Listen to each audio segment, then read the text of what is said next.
Hello student, मैंने सिलॉक्स के 2 question लिए हुए हैं।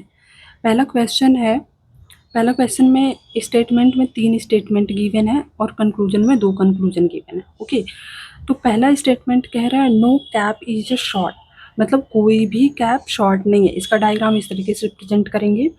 And some trouser are cap, इसका डायग्राम इस तरीके से रिप्रेजेंट करेंगे। ट्राउजर का कुछ हिस्सा कैप में होगा।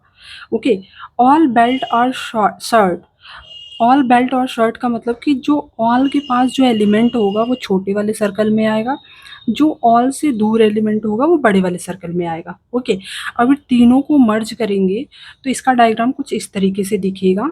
अब इस डायग्राम के बेस पे हमें चेक करना है कि कौन कौन से कंक्लूजन ट्रू हैं। पहला कंक्लूजन कह रहा है no cap is a trouser.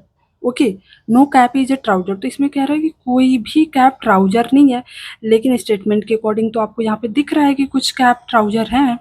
ठीक है, इसलिए ये गलत हो जाएगा। सेकंड में कह रहा है all cap being trouser is a possibility, तो कुछ कैप ट्राउजर तो हैं बट इसके बारे में हमें नहीं पता, और जिसके बारे में हमें कुछ नहीं पता है वो पॉसिबिलिटी में ट्रू होता है।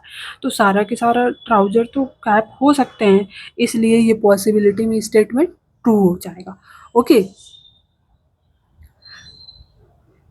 आई होप कि आपको ये सिलॉक्स क्वेश्चन समझ में आया होगा। अगर आपको समझ में आया है, इससे ये वीडियो अगर आपको हेल्पफुल है तो इस चैनल को लाइक और कमेंट करें और सब्सक्राइब करें। Thank you.